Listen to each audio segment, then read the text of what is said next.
Et bonsoir à tous, bienvenue sur la chaîne de CryptNav, j'espère que vous allez bien. Pour une fois, j'ai le droit de dire bonsoir puisqu'il est 16h30, quasiment nuit. D'habitude, c'est vrai qu'on tourne plutôt les vidéos à 11h du matin, donc bon, il y en a certains qui disent t'abuses un peu sur le bonsoir, mais c'est bonsoir quand même. Traite de plaisanterie, on va passer sur l'analyse comme d'habitude marché. Cette semaine, on est plutôt sur du rouge. C'est normal, hein, on avait poussé fort, donc clairement, et ben, on va pas à la lune comme ça sans avoir des petits obstacles et sans avoir besoin de souffler. Et donc, ben, clairement, on est en train de souffler. C'est normal, on va voir tout de suite pourquoi. Grâce à l'analyse notamment de l'order flow. Alors, Bitcoin, qu'est-ce qu'il nous fait? Ben, classique, hein, on avait tracé les résistances et les supports ensemble. D'ailleurs, on a traversé notre support, voilà, la première et la même précédente. Donc, ne pas hésiter à passer notre petite résistance en support. Là, nous sommes clairement en train de pousser et d'arriver sur la résistance. Donc, résistance assez logique, puisque par le passé, ben, elle a servi tout simplement de support par tantôt, et d'autres moments, elle a servi de résistance, hein, tout simplement. Donc, ici, on voit qu'elle a le sauvetage, elle a été traversée, elle a été réintégrée. Ici, elle a servi de support. Ici, elle a servi de résistance. Ici, on a eu un fake out, ce qu'on appelle un fake out. Donc, c'est une sortie qui est fausse, puisqu'il y a réintégration juste derrière.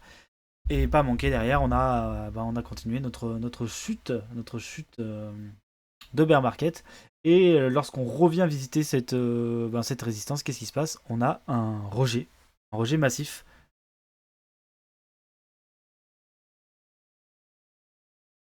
C'est normal d'avoir un rejet massif à ce moment-là. Désolé, il y a eu un petit creux.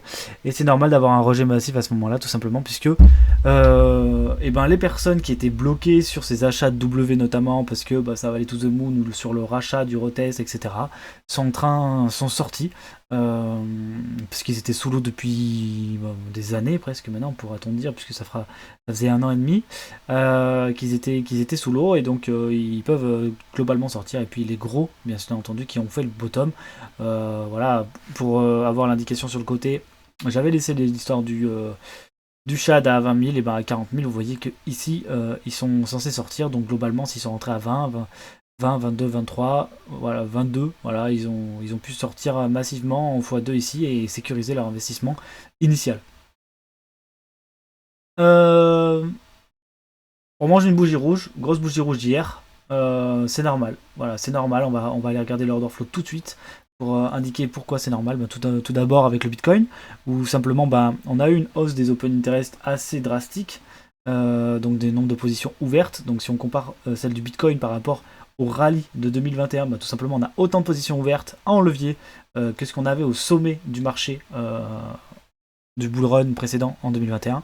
Donc c'est normal, il y a plus d'acteurs sur le marché, vous me direz, mais c'est quand même une très un signe très fort sur la croyance ou non au marché, avec de nombreuses personnes qui sont en position verte. Notre petit souci, ben voilà, ça a été le retour des spreads dans le positif. Donc retour des spreads dans le positif, signifiant que euh, le futur, donc tout le marché futur est passé au-delà du prix du spot, donc signifiant que ben, voilà, les acteurs présents actuellement sont bullish. Donc forcément, bah, c'est plutôt négatif d'avoir une présence de bullish comme ça sur une montée. Donc forcément, on est en train de faire un retracement. Certainement, soit jusqu'à ce que le spread repasse négatif comme ici, soit si on a une montée avec divergence, bien entendu.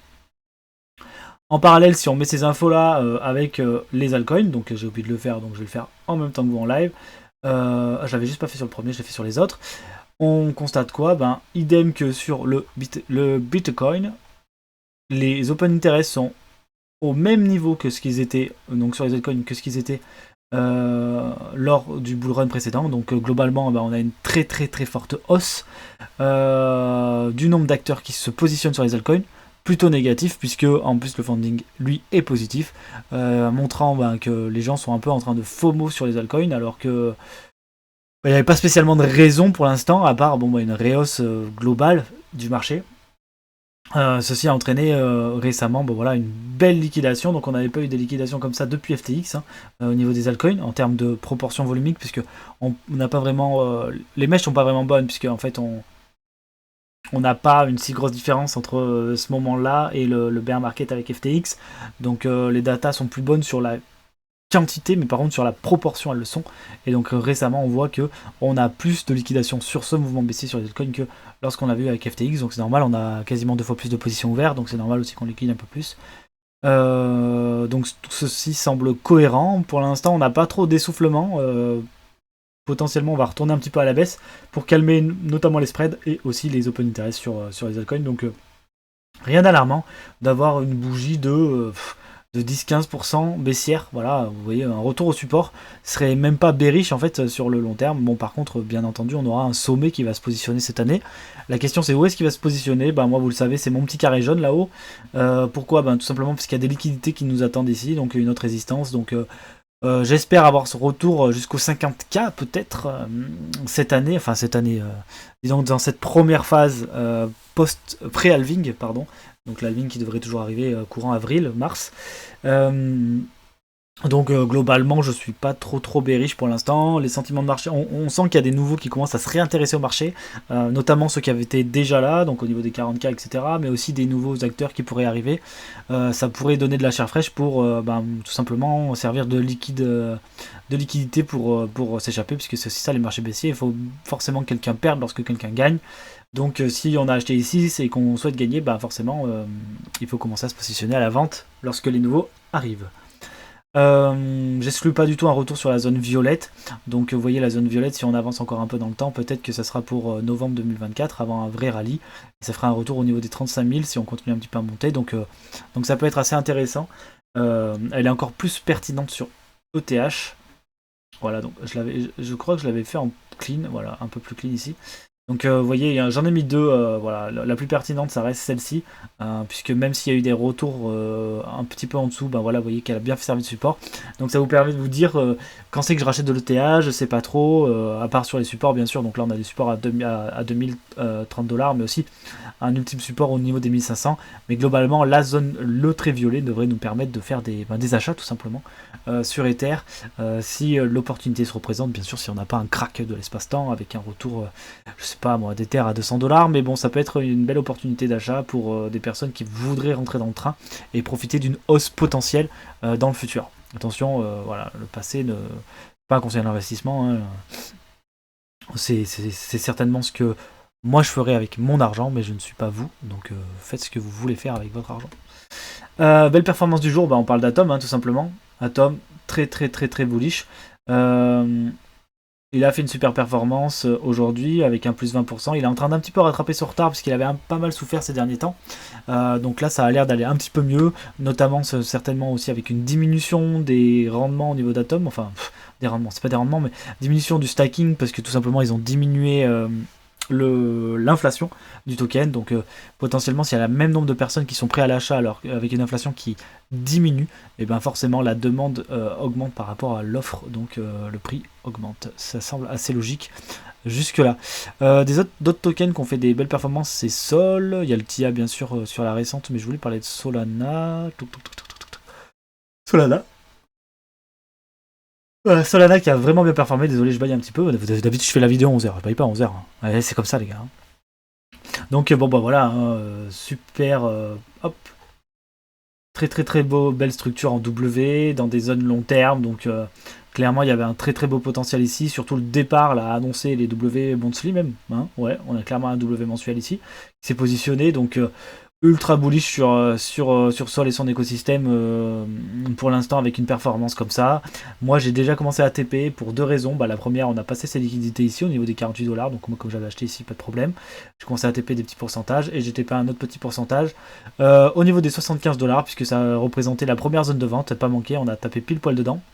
Vous voyez la clôture daily, weekly de dimanche s'est faite pile poil sur les 75$. Donc moi j'ai pu en vendre un petit peu dans, je sais pas exactement, mais dans ce niveau-là, parce que je sais pas quand c'est que j'ai vendu dimanche. Mais globalement, voilà, j'avais un plan, je l'ai installé, j'espère que vous en avez un aussi. Et vous voyez, je m'étais noté des zones de liquidité, mais ça pourrait être intéressant, certainement d'avoir des ventes au niveau des 143$ si on y retourne.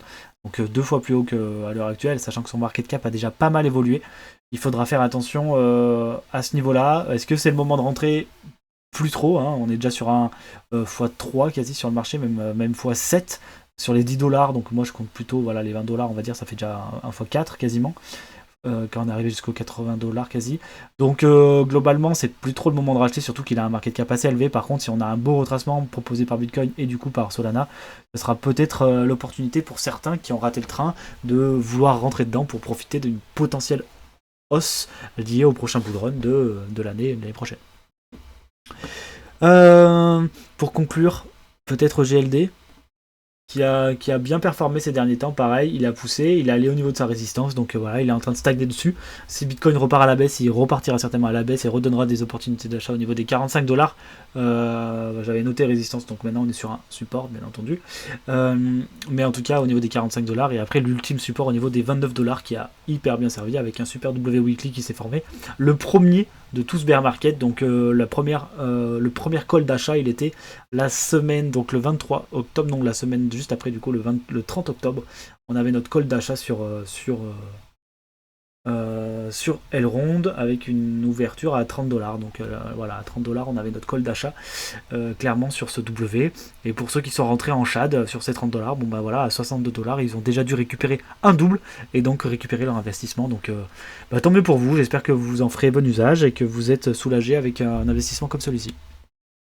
Voilà, c'est tout pour cette semaine, donc rien d'alarmant jusque-là, un retracement nécessaire, forcément avec la poussée actuelle des altcoins, des open interest au niveau des altcoins, mais aussi du sentiment de marché sur Bitcoin et d'ordre général sur la crypto.